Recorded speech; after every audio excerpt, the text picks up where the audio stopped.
5.000 kayak tukang parkir. Itu kalau anakku ngomong kayak gitu bakal aku jewer langsung di tempat. Semalam aku posting konten aku yang ini dan ternyata banyak sekali komentar-komentarnya. Ada yang pro sama ada yang kontra. Tapi izinkanlah kali ini aku pengen menyampaikan sesuatu menurut perspektif atau menurut kacamata aku ya. By the way, untuk kontennya itu buat seru-seruan aja. Dan untuk tulisan ini bukan menceritakan aku sendiri, tapi aku kayak menempatkan aku sebagai orang lain yang di situasi seperti ini. Kita di sini discuss bareng-bareng ya guys. Aku tuh kayak kurang begitu srek atau kurang begitu sependapat sama sesuatu yang atas namakan tradisi. Yang menurutku adat atau tradisi tersebut itu bukanlah sebuah kewajiban. Contohnya apa? Contohnya adalah THR di hari raya. Perlu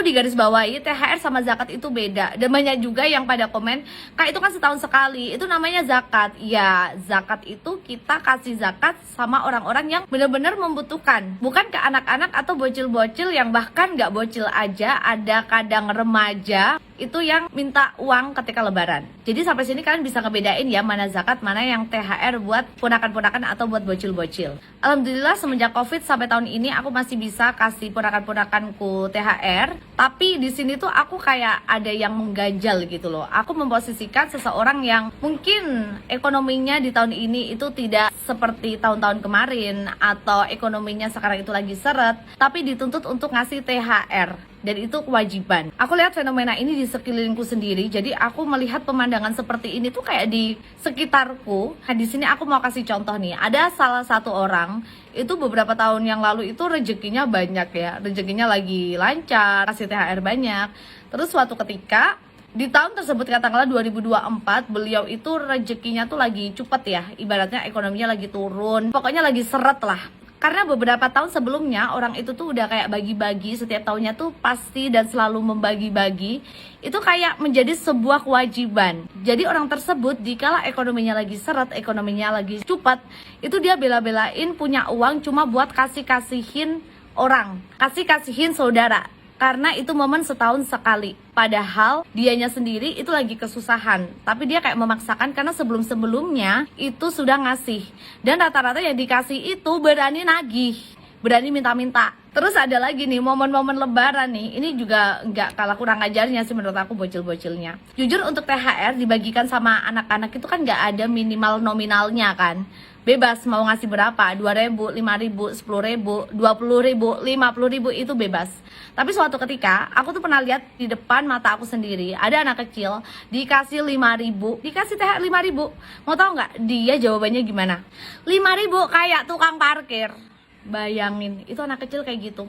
Itu kalau anakku ngomong kayak gitu bakal aku jewer langsung di tempat. Iya, di sini aku nggak nyalain siapa-siapa ya, mungkin dari lingkungan juga. Di lingkungannya kayak kurang, anaknya barbar, anaknya kayak yang frontal gitu. Terus ini aku ada cerita satu lagi. Ini aku ngalamin sendiri dan orang tersebut orang yang ada di sekitarku sendiri. Jadi orang tersebut itu perantauan di luar Pulau Jawa lah. Terus doi itu kayak ngumpulin duit buat mudik, buat ketemu sama orang tuanya, pengen ketemu sama sanak saudaranya. Jauh-jauh dia dari luar pulau, dari Kalimantan ke Jawa. Kalian bisa cek ya untuk tiket pesawat dari Kalimantan ke Jawa itu udah berapa, belum uang selama perjalanan. Beliau pulang itu 4 orang sama beliau. Jadi beliau, istrinya, terus sama anaknya 2. Katakanlah pesawat PP itu per orangnya 4 juta ya. Kaliin 4 aja udah berapa? 16 juta kan. Belum buat perjalanan dari bandara ke rumah atau dari bandara ke kampung.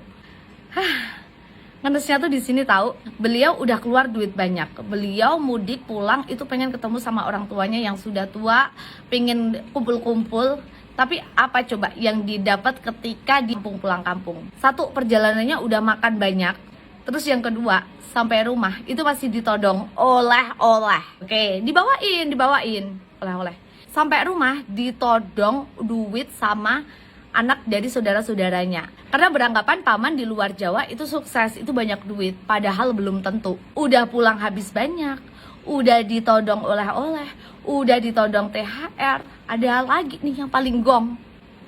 Mumpung paman ke Jawa, ayo sekarang kita rekreasi atau kita berlibur. Tapi yang usul itu enggak keluarin uang sepeser pun. Jadi uang berliburnya itu dibebankan sama paman yang habis dari luar pulau itu. Bayangin habis berapa tuh untuk setahun sekali, momen setahun sekali.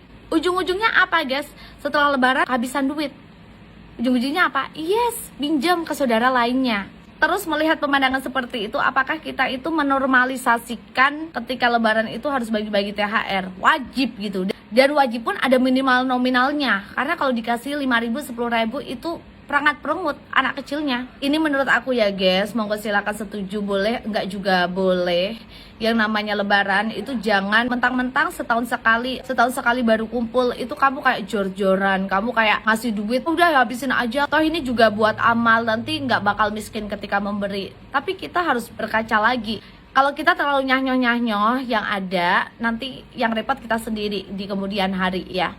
Oke, mungkin pas lebaran itu momen ketemu sama orang-orang, momen ketemu sama sanak saudara jauh, pengen kelihatan sukses, pengen kelihatan banyak duit. Tapi kita harus pikirin, sehabis lebaran itu masih banyak yang perlu kita pikirkan. Entah itu kalau anak mau masuk sekolah, atau mau masuk TK, SMP, SMA, itu juga perlu biaya. Apalagi bentar lagi juga Agustus. Jadi bijak ketika lebaran itu perlu, bukan karena kita pelit atau gimana ya. Terus yang aku sayangkan itu ketika ada beberapa orang yang rezekinya lagi seret, tapi dia mengada-adakan atau kayak sampai hutang supaya biar bisa kasih THR. Menurut aku itu kurang bijak. Kalau semisal ekonominya lagi seret, ya gak ngasih pun it's okay, gak apa-apa. Tetap bakal kayak ada diomong, dirasani. Bahkan bocil-bocil ada yang sampai nyadong, sampai minta-minta. Itu ya gimana kalau semisal gak ada, gak perlu dipaksain. Aku di sini tuh bukannya pelit atau gimana guys, tapi aku tuh tahu rasanya cari uang itu bener kepala jadi kaki, kaki jadi kepala. Tanpa libur, tanpa istirahat aku cari duit.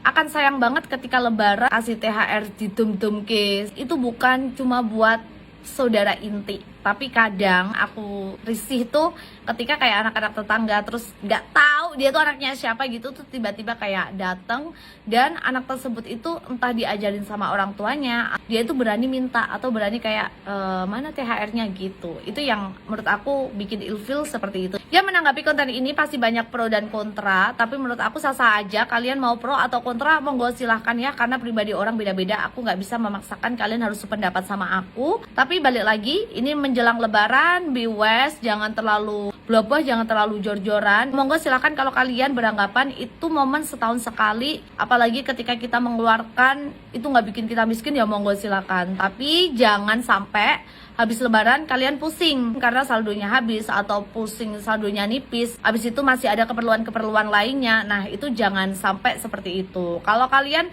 beramal itu it's okay, itu malah bagus banget. Dan mungkin banyak yang misleading juga ya, THR sama zakat itu beda. Kalau zakat memang buat orang-orang yang benar-benar membutuhkan dan tepat sasaran, sedangkan kalau yang THR itu kadang orang di pinggir jalan, kita kayak salaman silaturahmi aja ada yang minta gini. Ya buat pelajaran guys, karena memang aku tuh tinggalnya tuh masih di kampung, bukan di kota. Dan menurut aku di kota pun tidak menutup kemungkinan untuk anak-anaknya juga seperti itu. Ada kan yang namanya oknum kan. Ya udah, segitu aja tanggapan aku tentang kontenku yang ini, yang lumayan banyak pro dan kontra. Semoga lancar puasanya, dan sebentar lagi kita akan menyambut Hari Raya Idul Fitri.